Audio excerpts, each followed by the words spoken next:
The Susan Hurt Hagen Lectureship Fund supports this morning's lecture by Jim Lehrer and his presence at Chautauqua Institution throughout this week.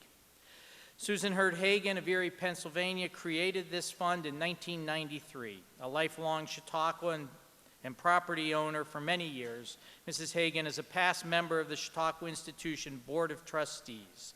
She and her husband, Tom, are charter members of the Bester Society and participated in the historic Chautauqua Town Meeting in Riga, Latvia. Mrs. Hagen's philanthropy made possible the building of the Hagen-Wensley House, the institution's guest house in 2010-2011. Please join me in recognizing Susie Hagen and her family for their unwavering generosity.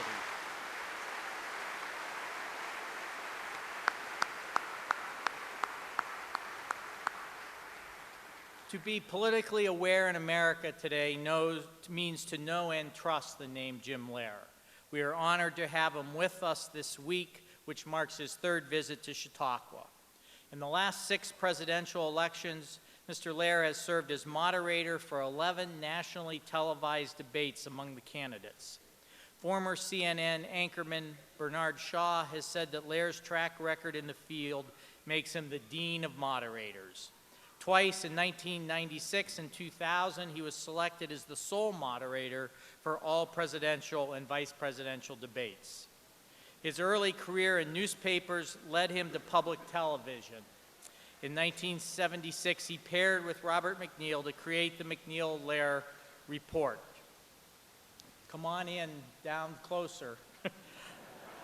36 years later, that show has evolved into what is now the PBS NewsHour, a program known for providing in-depth analysis of the issues that most affect American citizens.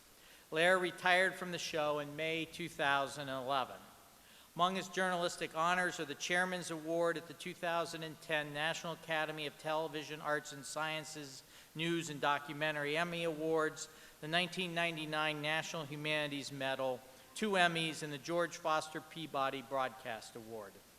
Amid the cacophony of a sometimes shrill media landscape, stated National Press Club President Mark Hamrick, Jim Lehrer has remained the true voice of reason, balance, and fairness. The author of more than 20 novels, 2 memoirs, and 3 plays, Mr. Lehrer's most recent book, Tension City, is a spirited nonfiction survey of 4 decades of presidential debates. Please join me in welcoming, once again, Jim Lehrer to the Chautauqua platform.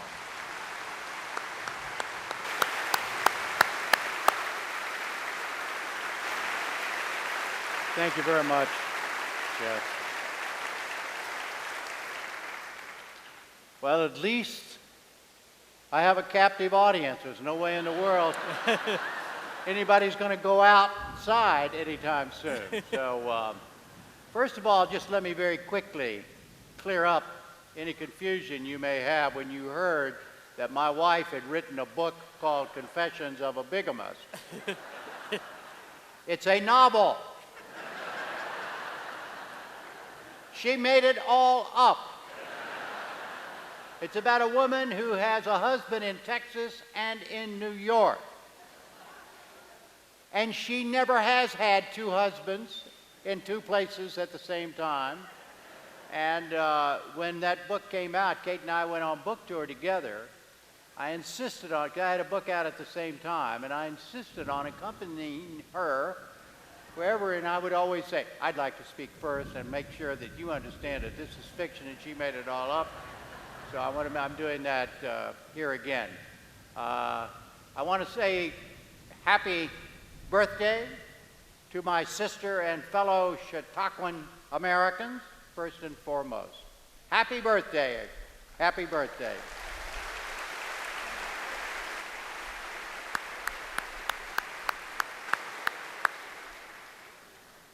How many of, well, you don't have to show hands. I assume that many of you, if not most of you, were here for the music last night.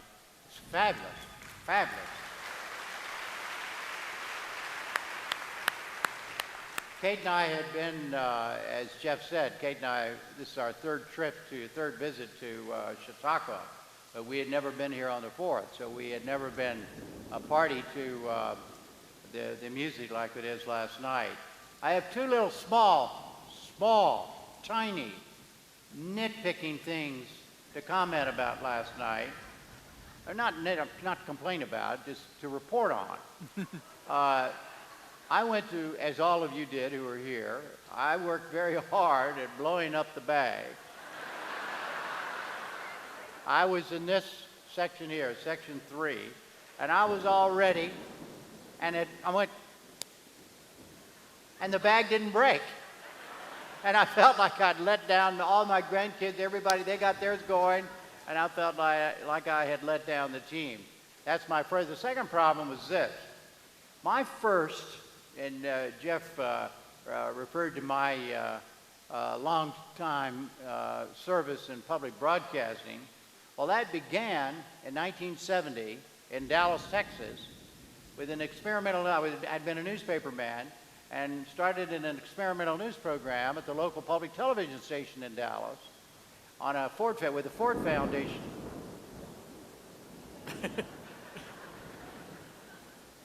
I'm sure Buzz Thomas would have something biblical to say about this. But I don't have anything right off the tip of my so I'm just going to, at any rate, when the song, our theme song for that experimental news program that we had in 1970 was the Beatles' Here Comes the Sun. The idea being the light of the news and all that sort of stuff. And it was a very innovative, cool thing to do in 1970, is to have a Beatles song as your theme song for a news program.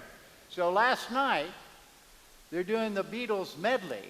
You know, and I'm all set to tear up out of nostalgia and all of that for my television, because of our television program, and I'm ready for Here Comes the Sun. Na, na, na. It didn't happen. But other than that, it was a great, great evening.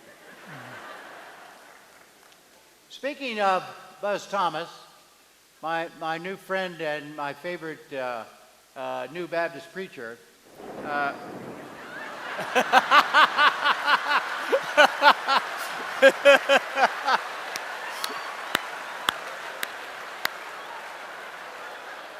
sorry, Buzz, would you mind leaving the room, please? I was listening to Buzz this morning at the morning worship, and he was, of course, talking about this day and our country and its importance. He had several things to say at the end, and he reminded us all about be gracious, be forgiving. He repeated what both Whit Ayers and Donna Brazile said yesterday. In the world of politics, remember your...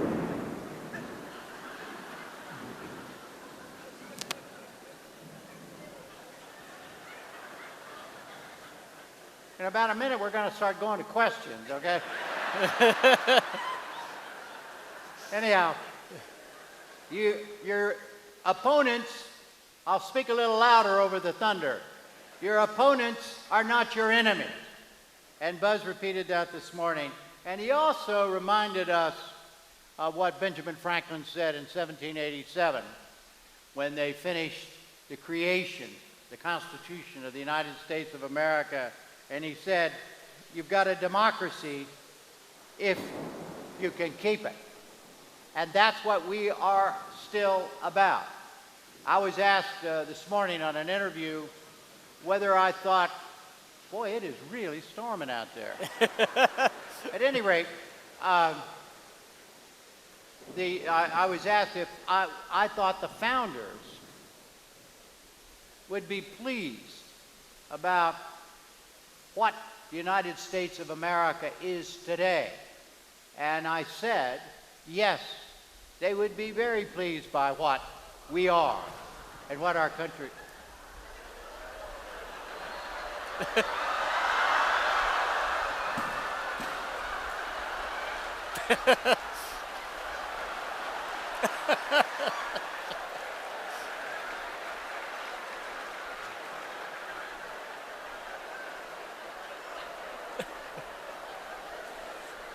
Now, if we could all bow our heads.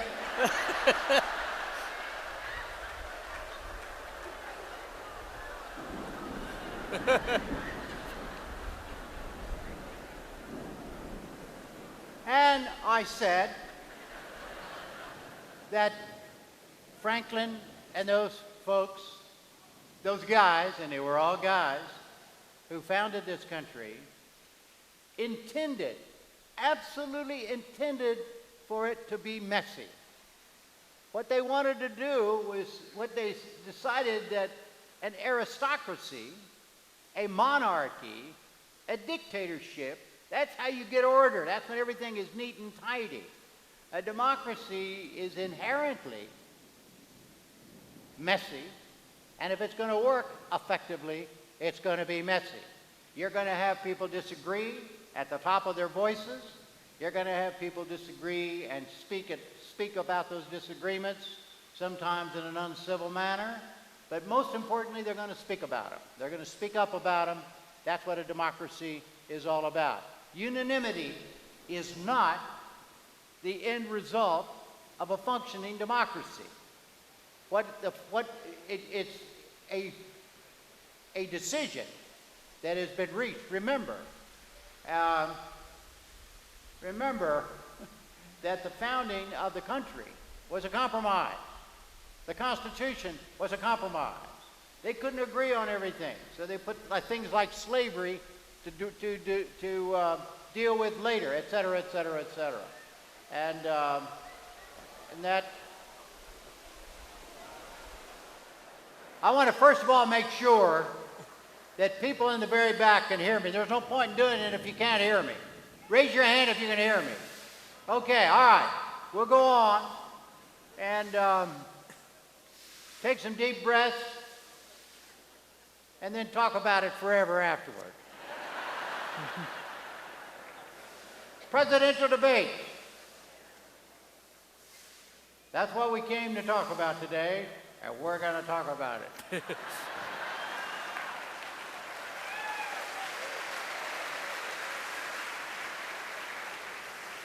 As Donna and be thinking of your questions, by the way, because we may go to them a little sooner than I'll just give you a couple of guidelines as you think of your questions. First of all, please remember I'm not a pundit. And second of all, I do not handle criticism well.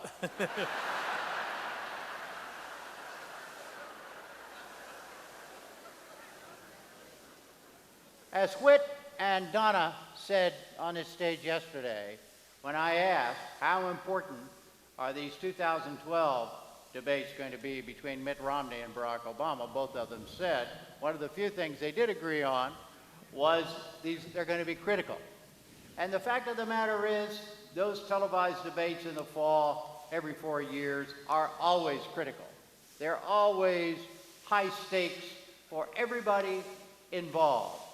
And the reason is, as they said, and it is the only time during the campaign when the candidates literally stand or sit side by side and talk about the same things.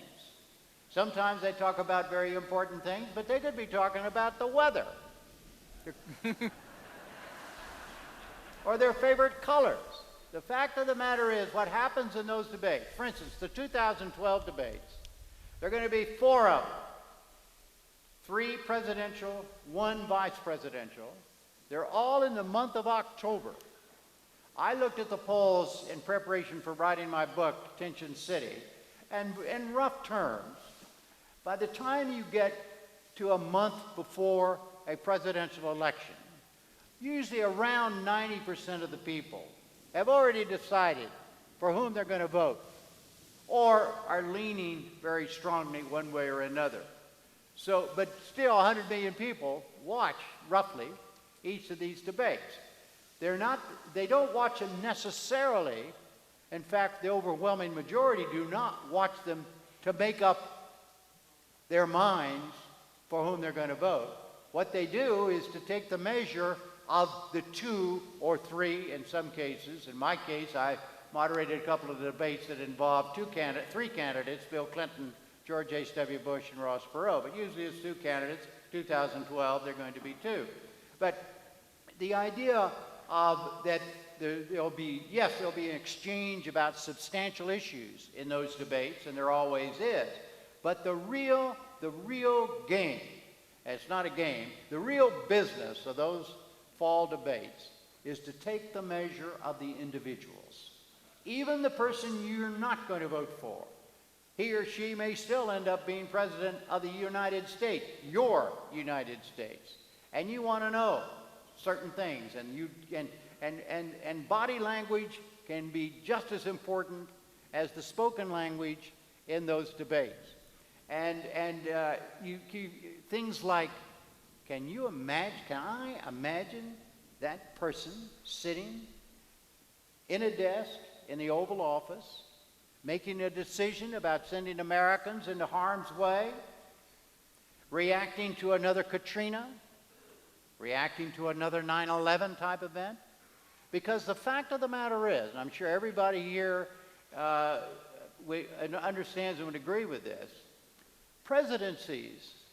most presidencies are about the unexpected, not the expected. In other words, you have a campaign about things, this, that, and the other thing, and you have exchanges about it, and you have arguments and debates, etc. But then, for instance, like George W. Bush. George W. Bush, this is not a put down of George W. Bush, quite the contrary. He was elected, or he came into office at a time when there were not a lot of huge issues on the plate, and he had no big major things that he came to do, so to speak. But within months, 9/11 happened, and his presidency will be forever known as the presidency of 9/11 and all the things that happened afterward, including the war in Iraq and the war with Afghanistan that is still going on, et cetera, et cetera, et cetera. Look at Barack Obama. Barack Obama and John McCain, the only thing those two men really knew about in terms of jobs, the economy, the financial world, and whatever, you could probably write on a piece of paper like one of these. That was not their expertise at all. That was not the experience of either one of them. Look at their backgrounds, very different politically and personally. And suddenly, here came a financial crisis. And in the first debate, which I moderated, between John McCain and Barack Obama in Mississippi, the financial crisis had just hit. And some of you may remember, I tried to get them to talk about it. And they didn't. They talked about everything but that, and because they really were not grounded in that subject. And yet, 90% or more of Barack Obama's time as President of the United States up to this very moment has been devoted to issues involving jobs, housing, financial crisis, et cetera, et cetera, et cetera. His presidency, no matter what happens this November, whether he's elected or re-elected or not, his presidency, the first term of his presidency, will be known forever by what happened in an unexpected way. In other words, the recession, the super recession, whatever you want to call it. But that's the reason that these debates become so important, because you want to see, well, what do you think? There's also a likability thing. For instance, in the McCain-Obama debate in Mississippi, the polls showed going into that debate that McCain was leading over Obama. When the debate was over, Obama was in the lead, and he never, ever lost the lead. And the analysis, not that I did, I have anything to do with it, but the analysis of pundits who do these kinds of things concluded that there was a negative feeling about McCain as a result of that first debate. I don't know if you remember, the moderator, bless his heart, tried very hard to get McCain and Obama to mix it up, because they had some new set of rules. You could speak directly to each other. You could ask each other questions. McCain wouldn't do it. He wouldn't even wouldn't even look at Obama. That came down as a negative. People saw, here again, didn't have anything to do with substance. Obama, on the other hand, was willing to do that, and he came over as cool and calm and all of that. And the question about him was he up to it? Was he relaxed enough with who he was and whatever to be president and all of that? And at any rate, here again, not on substance, the two candidates came out of that debate in a position that never changed after that. Here again, not having to do with substance. And you go through these many, many debates, some of which I moderated, some of which I did not. And let me explain to you something that really matters to me a whole lot in terms of unique experiences and privileges. Yes, it's been a unique experience and a privilege to moderate 11 presidential debates. But even more importantly, I've had the opportunity to sit down one-on-one with just about all of the people who were presidential or vice presidential candidates and participated in nationally televised presidential debates, and do one-on-one interviews with them about their experiences in the particular debates and about the debates in general. And that's largely what my book, Tension City, is all about. Let me tell you where the title came from, because it relates to that. One of my conversations was with George H.W. Bush. It was about 7-8 years after he had left the White House. And I asked him, we were talking about debates, and I asked him some hard-hitting, professionally difficult question like, what were they like, Mr. President? And he said, oh, Jim, he said, those high visibility things, they're Tension City. Okay, when I was writing the book, 2.5, 3 years it took me to do it, when I first went to the blank screen on my word processor, and the first words I wrote was the title, well, the title was Moderator by Billy Bob Wawa. Mm-hmm. And got to the end of it. In other words, the book is finished. It's all ready to go, as they say, to go to lead, in other words, to be published. And my editor in New York called me, a wonderful man. He calls me and he says, Jim, a bunch of us have been talking. And I'm thinking, oh, Lord of mercy. I said, what about? And he said, well, we decided we don't like that title, Moderator. And I said, well, that's just too bad, because that's the title of the book. And so he asked me one question. He said, just calm down, he said. Okay. I said, okay, I'm calmed down. He said, I just want to ask you one question. Jim, would you buy a book with a title Moderator on it? I said, okay, I'll think about it. Well, then I remembered, it's in the book. It was in the manuscript. I remembered this quote from George H.W. Bush. So I called my editor back, and I said, hey, how about Tension City? He said, so. So that's how it happened. And in retrospect, I'm really glad it did turn out to be Tension City, because tension is what those debates are all about, for all the obvious reasons. I mean, tension for everybody. And today illustrates this. It's just illustrated it very graphically for all of us. Somebody can, you can have a weather situation that causes some person not to show up, for some electrical connection not to be made, and you lose audio or you whatever. The presidential candidates are a state of tension. The moderator's a state of tension. I'll tell you the story about that. First debate that I moderated was in 1988 between George H.W. Bush and Michael Dukakis. It was at Winston-Salem, North Carolina at Wake Forest University. My wife, Kate, and I were in the hotel room. At that point, they used the old format where you had a debate moderator, and then you had 3 journalist panelists who asked questions. And I'd had a big closed-door, secret, security-type meeting with the panelists the night before, and then in the next day we were going to the hall. I had the questions in a binder, but I knew what they were going to ask, and of course I knew what I was going to ask, et cetera, and we were waiting for the Secret Service to come and pick up Kate and me at the hotel to take us to Wake Forest. It was just a short ride, but Anyhow, I suddenly came down with a case of jitters. And I said, oh, this is really nerve-wracking, and this is all that. And Kate, she didn't literally grab me and throw me against the wall, but that she came pretty close. She said, just hold on to your camp stool, buddy bye. You think you've got problems. You think you got reasons to be nervous. Think about those two guys down the road. One of them makes a mistake. It can be a mistake of 2 words, or it can be a mistake of a gesture, and they can lose the presidency of the United States. Get a grip on yourself.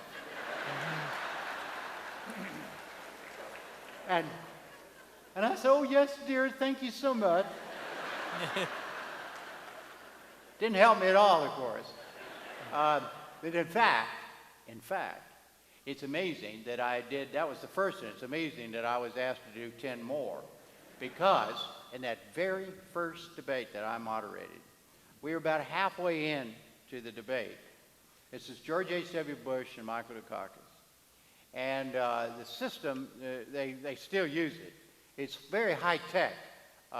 You have, let's say you have the moderator would be sitting facing this direction, and you have the candidates at podiums, like right there and right there. The moderator sitting there looking at, and right on the TV cameras that for each of the candidates, and on the desk of the moderator are 3 lights, electric light bulbs. And one of them is green, one of them is red, and one of them is yellow. And when the green one was on, that means you can talk. And when the yellow comes on, you got 30 seconds, you got to hush. And when it goes red, hush. Well, middle of the debate, George H.W. Bush is in the middle of an answer to a question. And I stop him, and I say, he was vice president at the time. I said, Mr. Vice President, sorry, sir, your time is up. And he points at the TV camera, his TV camera. No, hey, I still got some time. Well, you know, the moderator types wear an earpiece, where a producer, director talks to them in his or her ear. And I heard the quiet voice of the producer saying, Jim, he's running.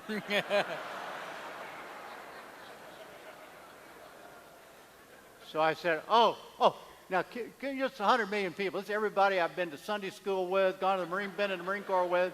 Everybody's watching. And I said, oh, Mr. Vice President, I'm sorry, sir, you're right. Go on, go ahead. He looked at me and he turned around, here again in front of the whole world. He says, I forgot what I was saying, never mind.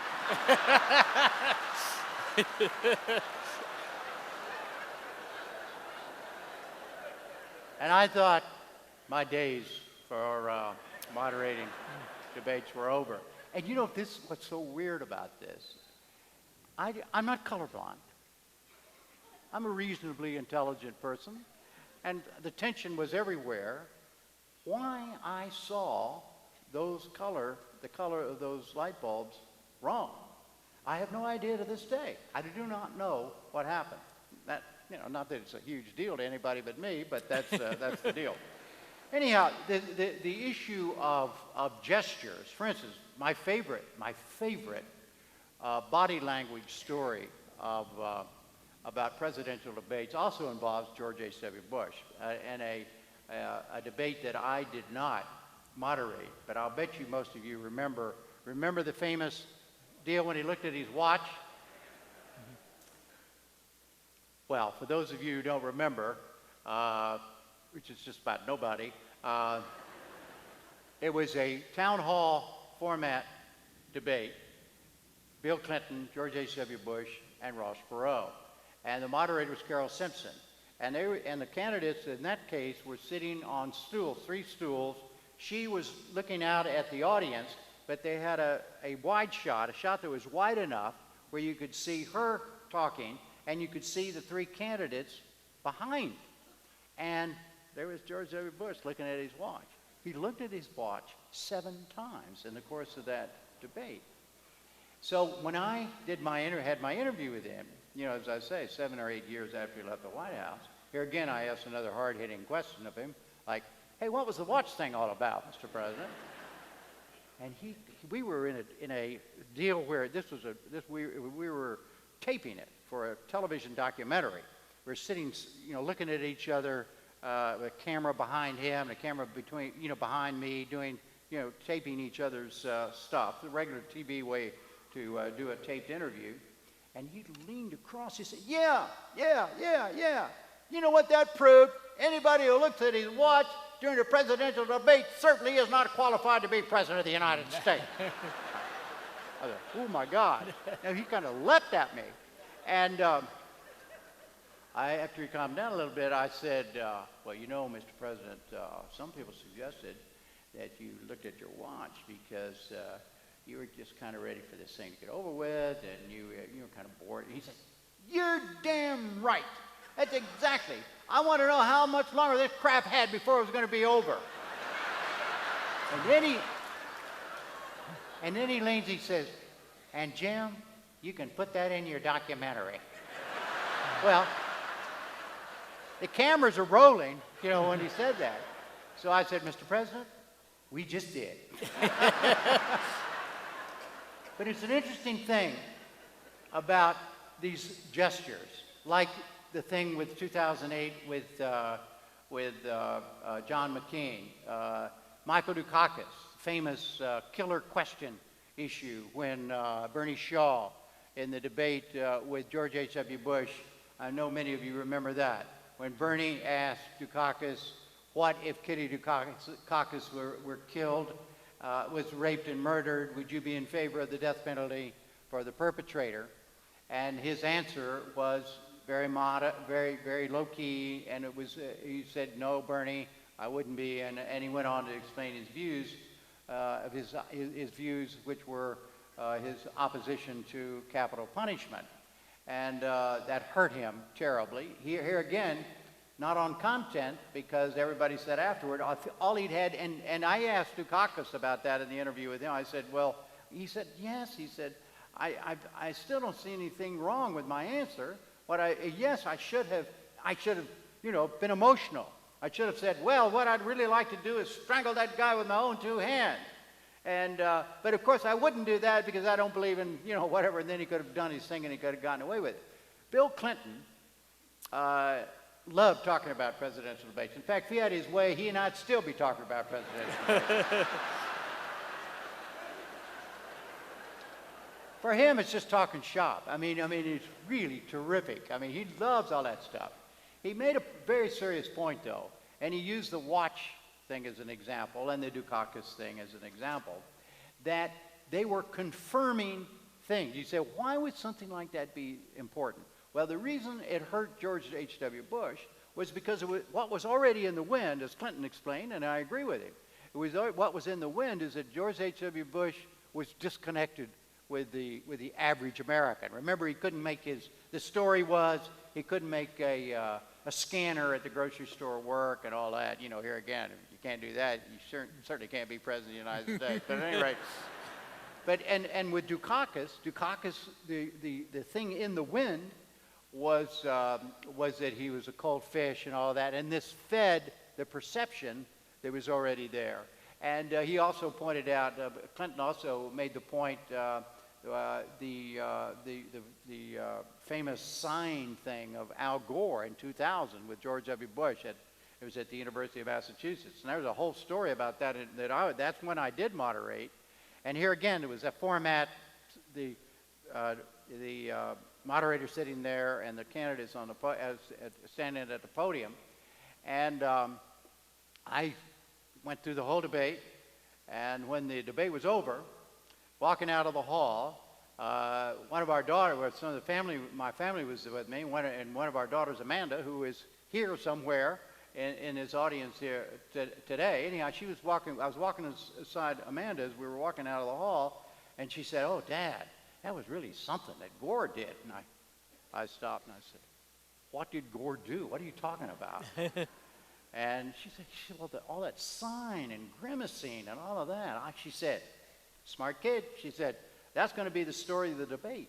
And of course, I didn't know any of that had happened. I was the closest person to him, but I had this rule that I only look at the person who's talking, never at the person who's listening, because I don't want to be part of the reaction. I want to have eye contact with the person who's listening. So when Bush was speaking, I was looking right at Bush, and remember, Gore went, did all that stuff. Well, it came over, he came over as unlikable, and Bush came over as likable. And the people here again, went back to 1960 with Nixon and Kennedy, that the people who listened to the 2000 debate between Gore and Bush on the radio thought Gore won that hands down. People who saw it on television thought Bush won or Gore lost, because it had to do, here again, as Clinton pointed out, there was already some people thought, Gore there was some negative feelings about Gore as a person, and that sign and all that sort of stuff was a confirming kind of thing. As Clinton said, I could have looked at my watch, Perot could have looked at his watch during the entire debate. It wouldn't have affected anybody. But it had affected George H.W. Bush because it was already in the wind. And that, again, when you watch the 2012 debates between Mitt Romney and Barack Obama, that will be part, and everybody here, everybody in the country who's watching those debates is part of taking the measure of the individual. And it's not necessarily a deciding thing, but here again, it can be a confirming thing, a suspicion that you have or a good feeling that you already have about a person, somebody you support or somebody you have some negative thoughts about. They can be confirmed by just a gesture. And to complain about it and say, oh, well, it should be about the issues and this is great. Well, that's like complaining about getting wet when it rains. Because that's just the way life is. And the other thing about, you go back, there have been instances in presidential debates where substance really did rule. Here again, it was a mistake, but it was a mistake in substance, and that, of course, was Gerald Ford and Jimmy Carter. When Gerald Ford made the famous remark that Eastern Europe was not dominated by the Soviet Union. And Max Frankel, who was a journalist panelist, violated the rules by asking a follow-up, which was, did you really say that? Or words to that effect. And Ford hadn't realized what he'd said. And anyhow, I talked to both Gerald Ford and Jimmy Carter about that in my interviews with them. It was interesting what they said. Gerald Ford said, I did not realize that I had said anything wrong. And he said in retrospect, if I just added one phrase to what I said, like it was the perception rather than the reality. In other words, he said it as a reality. If he just said it, there was it would have changed everything. And I asked him if he thought that cost him the election. And he wouldn't go that far. He said that, and I agree with him, there are many reasons elections are won and lost. That may have been one of them. Jimmy Carter said that he realized at that moment, standing on the stage, that Ford had made a serious mistake. And he felt strongly that this could cost him the election. And that he said, I was a little skeptical when I asked some follow-ups on it, because I said, but you didn't say anything then. And he said, no, he said, I knew the press would take care of it. And so I didn't say anything. I said, yeah, right. The other thing about these debates are the one-liners, the famous one-liners. We all know them. A lot of them are attributed to Ronald Reagan, where the great one with Mondale. I'm not going to make an issue out of the youth and inexperience of my opponent and all that sort of stuff. I asked Reagan, and he with the, oh, there you go again. That was in another debate. So when I did the interview with him, I loved talking to him about it all, because he he was in his, he of course was out of the presidency. He was in office in Century City in Los Angeles, and he really didn't want to talk about presidential debates. He was forced into it by somebody. I don't know who. What wonderful person did it on behalf of us. But at any rate, he didn't really want to talk about it. But I asked him. I said, "Well, those lines like that. I mean, did you have those ready to go? Ready, you know?" And he said, "Oh, no, certainly not. They just came to me off the top of my head." I said, "Well, Mr. President, you know those things." "Oh no," he said, "you know those things that blah blah." And the other famous one line in presidential debates is the line that Lloyd Benson used against Dan Quayle.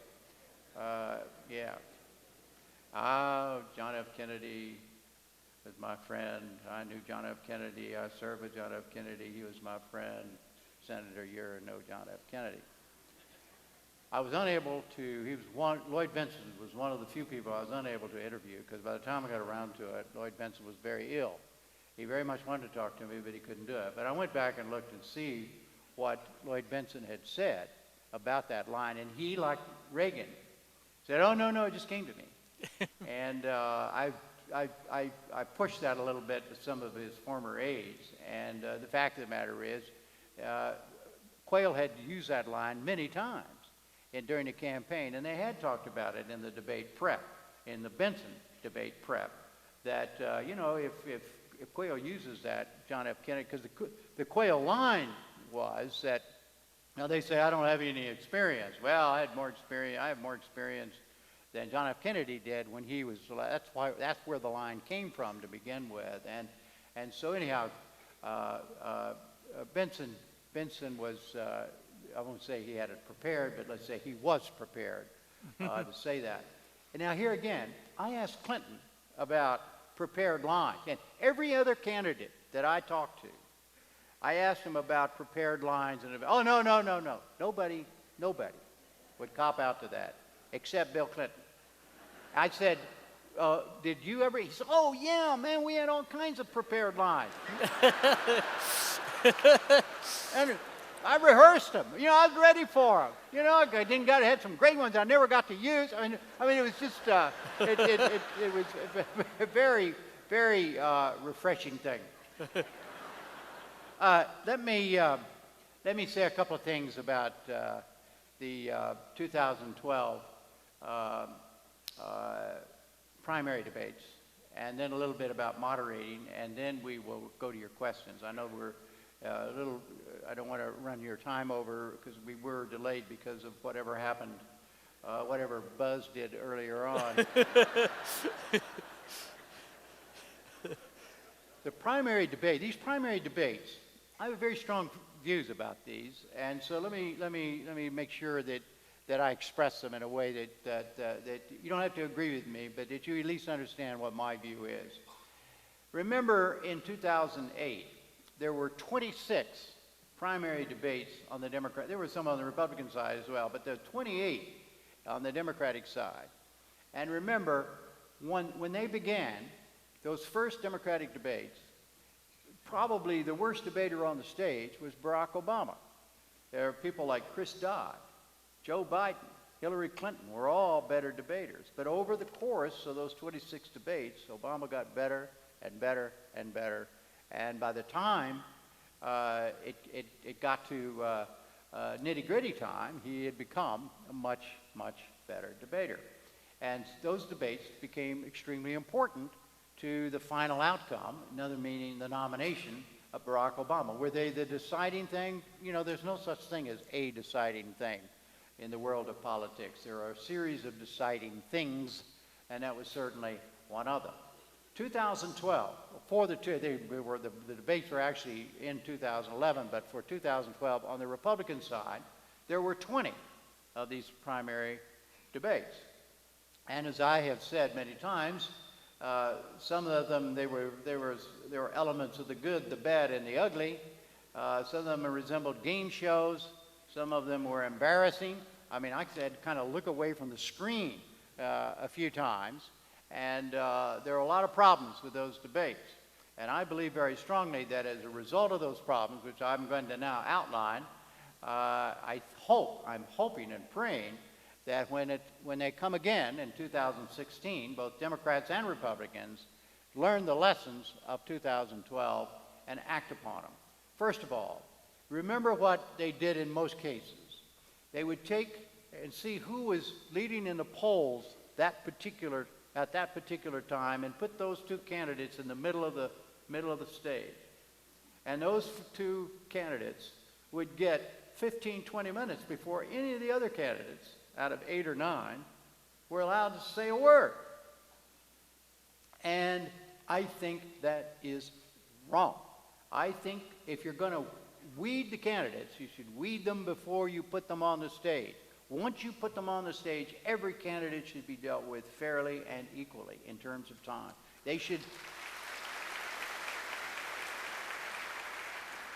Positions should be by draw, not based on the polls. Another change. I think that as a matter of course, that remember what the purpose. These are entirely different purpose than the fall debates and the general election. The primary debates are for the help. In the case of the Republicans, to help Republicans decide the nominee. So let's see all of them. Let's see all the candidates, and let's see what their differing views are about the same thing. So my suggestion would be that you ask a question, and every one of the candidates speaks to that question. So the time may be different because some people, oh, I agree or I disagree. So you know. And then that means that, yes, sometimes you won't get to as many subjects, etc., but it will help the process, it will help the voters, in this case Republicans, decide among the candidates.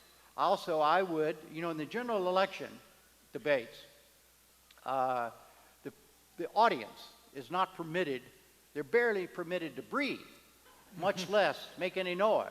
Not allowed to speak, not allowed to cheer, not allowed to holler, not allowed to applaud, and whatever. And I was a big facilitator of that. I'll tell you a quick story about that. There were some problems the first few debates that I moderated. There were crowds, the people in the audience. Now, keep in mind, the audience is usually 600 or 700 people. They're all invited people, half of them by one candidate, half of them by the other, people who have underwritten various things, including the debate commission, etc., dignitaries from the parties, each party, dignitaries from the city or the college wherever the venue where the debate is. And in other words, but they are not participants in the debate. Anyhow, the debate commission said to me, could you help us shut people up? And I said, well, I'll give it a shot. And so I stood at the edge. This was, 2 or 3 minutes before the thing is about to begin. And the first time I did this, I stood at the front and I said, look, and I gave him a little sermon. And I said, look, let me make sure you understand what's going on here. You are not here to participate in this debate. You are an invited guest. This is about these folks that are coming out on the stage in a few minutes and the voters out there. This is for them. It's not for me, and it's not for you. And I don't want you laughing, crying, hissing, booing, cheering, applauding. And I said, in fact, if you cheer and applaud for your candidates, I am going to take the time away from your candidate. And then I got lucky. It was a debate I don't remember which specific one it was, but Barbara Bush was sitting like where you were, right on the front row, and I'm standing there, and I saw Barbara Bush. I knew Barbara Bush from years, and I looked at her and I said, Mrs. Bush, can I ask you to do me a favor? It's in front of everybody. I said, can you do me a favor? Sure, what is it? I said, would you help me police the audience? And she said, I'd be delighted. And she turned around, and you could hear a pin drop in that debate. Nobody. And that started it. And from then on, these debates, people understand, and whoever's the moderator says exactly what I say. And but in the primary debates, getting back to in the primary debate, those things turned out to be, kind of little mini pep rallies, and they became part of the event. You see, the thing is, are they events that are being televised, or are they debates that are being televised? And I take the position they are debates, and they're for the television audience, and they're not for the benefit, not to make, and they're certainly not, the other point is, they're not entertainment. I tell people all the time, you want to be entertained, in NewsHour context, I say, you want to be entertained, go to the circus, don't watch the NewsHour. Well, I feel the same way about debates. A presidential debate, a primary debate, is not for entertainment purposes. It's to help, and these are very, very important. You look at what happened in 2012, the sizes of those audiences got larger and larger and larger, and look what happened. Look what the impact of those debates. A fellow named Perry is the governor of Texas. He announces, and immediately goes to #1 on the polls. Goes to his first debate, doesn't do well. Goes to his second debate, doesn't do well. Goes to his third debate, doesn't do well, and he's gone. Michelle Bachmann, leading the polls after the thing in Iowa. She doesn't do well in a debate, gone. Herman Cain, a blip, a joke, did well in the first debate, started getting some traction. But he later had problems and he went away for different reasons. But the debate had an impact. Mitt Romney wouldn't be the nominee now if he hadn't been able to demonstrate to his and her fellow Republicans that he was steady, or whatever perception they had.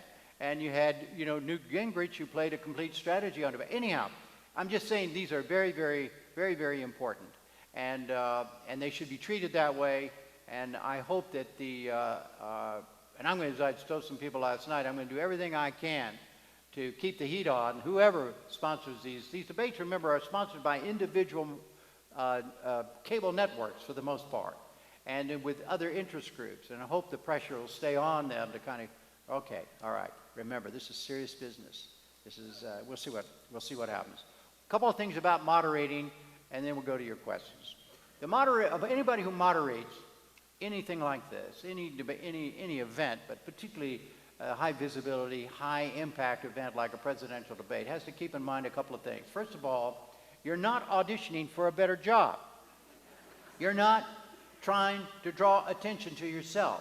It would be very easy to do so, particularly if it's in a single moderator thing. All you have to do, for instance, I use the example, this is foreign policy we're talking about in this debate. Billy Bob, Sammy Sue, let's go through some questions just to test to see your knowledge of foreign affairs. Beginning with you, Sammy Sue, who is the foreign minister of Uzbekistan? Questions designed solely to embarrass the candidate and show, oh, well, how cute and wonderful the moderator is. And the other thing, huge thing, is that every moderator should always look in a mirror in preparation for any debate, can say over and over again, this is not about me, this is not about me, this is not about me, this is not about me. And the other thing is to do homework, and homework is the homework a moderator must do is not so he or she can write some really great questions. It's so the moderator can be relaxed enough to listen to the answers and make a judgment about to follow up or not follow up. I live in fear, and I even mentioned it in the book. My example in all things it's a made-up example, but I could give you some real-world ones. But the made-up example is I'm interviewing a senator, and I say, Senator, do you believe that we should sell more grain to Cuba? Yes, Jim, I think we should sell more grain to Cuba. But before we do that, we should bomb Havana.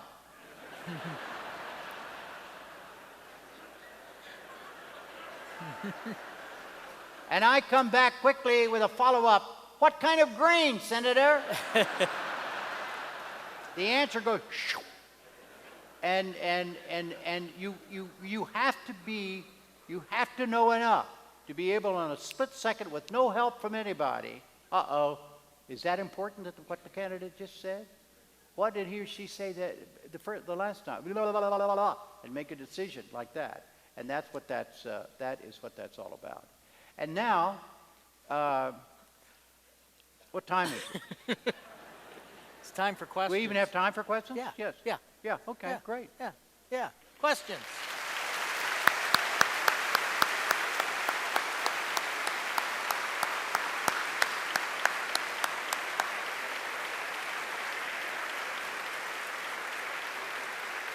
If you must leave, please do so quietly. Please be quiet and outside the amphitheater before you begin your conversations.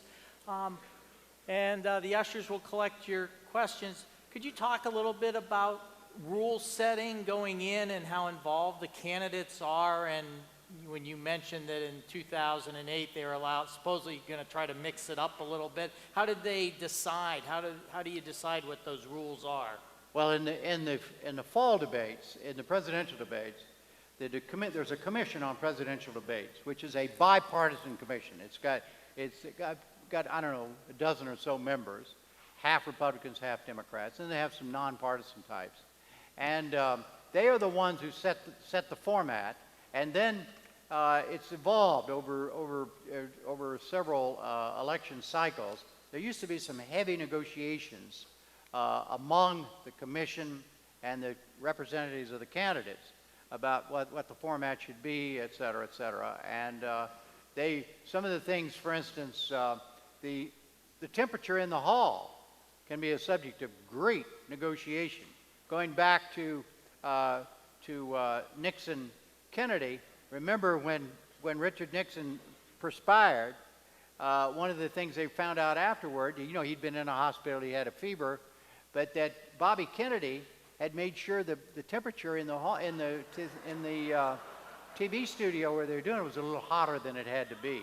As a result of that, every debate I've ever done, it's like running a debate inside a meat locker. It's ice cold because it's considered, nobody can, it's like looking at your watch.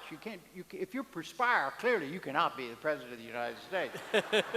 And so as a consequence, but then there's some of them, I remember one set, I can't remember the candidates, and if I could, I wouldn't tell you.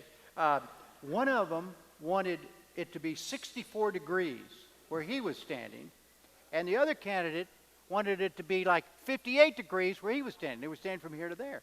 And the people, the mechanical people said, there's no way in the world we can do that.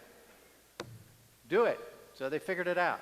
They had some way to, I don't know what they did exactly, what the thing is. But it's less, things are less negotiated now than they used to be. Whatever the commission decides, for the most part, the candidates go along with it. Was there one moment when you were truly shocked by what happened during the debate? Truly shocked. I was shocked afterward, the story, when my daughter Amanda told me what had happened. I was a little shocked about that. But during a debate, no. I didn't. You mean something somebody said or did? Right. By an answer. While I was on. No. Not that would fall into the category of shocked. When you think back at your impressions of the candidates in debate, what, if anything, can you associate to their later performance as a leader?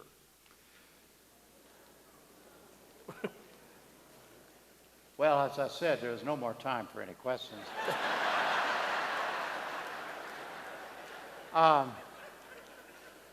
That's the hardest thing in the world. I think that you've got to keep in mind that in our modern world, a president has to be able to communicate in an articulate way on television. It's just like it or not. I mean, he or she's got to be able to say to the American people, here is what happened. Here is what I like. Here's what I want you to do. And it's got to be, and it isn't just, it isn't that the idea will sell it on its own. It won't. The person has to articulate it. The big joke, it's not a joke, we were talking about the founders to begin with. Thomas Jefferson spoke like this. Ha, ha, ha, are you? Everything. He had a very high-pitched voice. How well do you think he would do, at Wake Forest University at a particular presidential debate? But to complain about that, as I say, is back to the weather problem, and so if a person cannot articulate well in a debate, chances are he or she can't articulate well as president. And it is part of the testing. It's on the list. Everybody can weigh it any way they want to, but I think it's a legitimate, an understandable and legitimate test. I didn't answer your question though, did I? Next time. A couple of questions about how to get beyond sound bites and giving the candidates more time to respond to questions. Well, the ideal thing, and the debate commission I think has made great strides in this, and we'll find out in 2012 whether they're made any more, which is have time where you instead of having, you can have rigid times that no candidate can speak in a consecutive way for more than a minute or two, but in a context where you could open things up for 7, 8, 9, 10, even 15 minutes, and have and pursue a subject. Not think of it in terms of questions, but think of it in terms of subject. Let's talk about taxes. And then you could talk, and both candidates could talk back and forth. The moderator could guide it in a way, and making sure that nobody makes a bunch of speeches, because you could stop that from happening with internal rules. But you could have a real dialogue between the candidates about a particular subject. That is where the debate commission is moving. We'll see what happens. How has the internet and social media changed the debates and who watches? I honestly don't know, Jeff. In terms of the fall debates, they already have huge audiences. The social media, my guess is, enhances the size of those audiences. We'll continue to do that in 2012. We'll see. I think it's one of those debates are those rare events that are not television shows. They're events in the course of an event that leads to the election of the President of the United States, and they're seen that way. And I don't think what social media, the contribution about, would that influence the questions that a moderator might ask or anything like that. I doubt that would happen. You talk a little bit about instant analysis and journalism covering the debates and the impact that it has on public perception. Well, it's a whole game.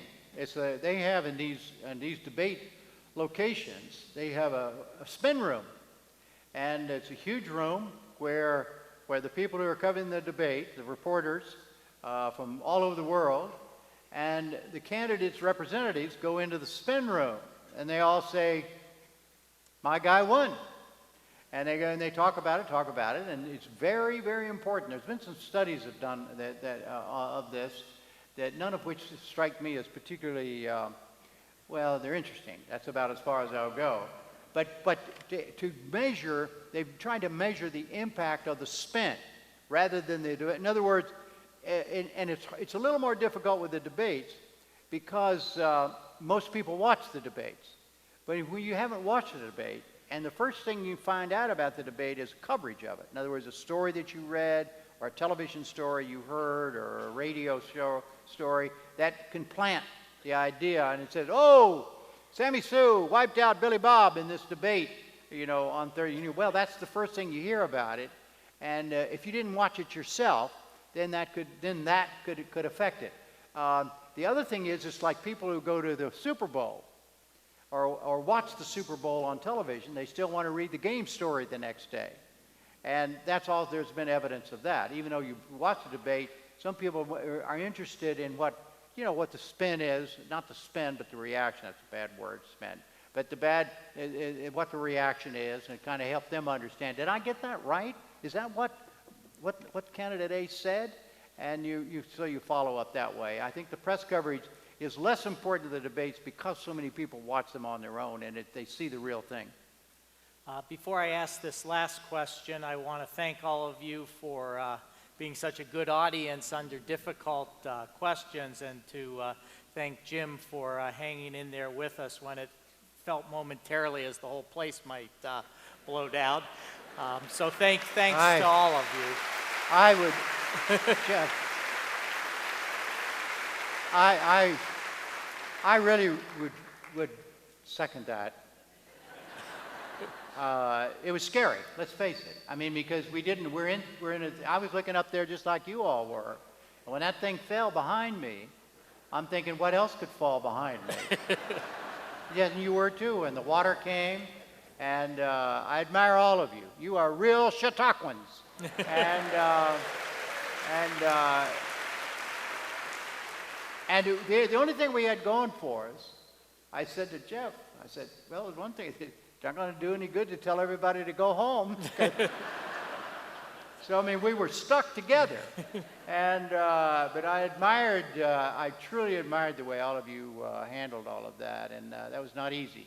And I appreciate it, and I salute you all on this day when we are saluting each other as sister and fellow Americans. One last question, and Oh, I would he's got one more question. remind you right immediately following, as soon as we can get over there, there is the book signing in the author's alcove. You know we've got to make this a for-profit book for Jim, despite what Tom said on Monday. And of course, what everybody really wants to know is, would you consider, and have you been approached about being a moderator in this year's presidential debates? I thought I could get through this whole thing without that. Here's the problem. As I explained to some folks earlier, I got caught in a collision in my own rhetoric. I said when I wrote the book, Tension City, that was it. And I'm not going to do any more debates. Done 11, had the psychic scars to prove it, had the satisfaction. I mean, I do feel really good about it. I felt like I contributed, I gave it the office, in other words. And, but then I also put in the book, which I really believe with all my heart and soul, that if somebody invites you or asks you to moderate a presidential debate, I think you have an obligation to do it, unless you have a really good reason for not. It's a public service. It's like saying you get a draft notice and say, you know, I don't think I'll go. So I've just got to, I have said to everybody that I'd really, I've done it. And I don't know what will happen. If I do get invited, I'll deal with that when the time comes. Ladies and gentlemen, our thanks to Jim Thanks Lehrer. again. Thank you. He'll be back tomorrow.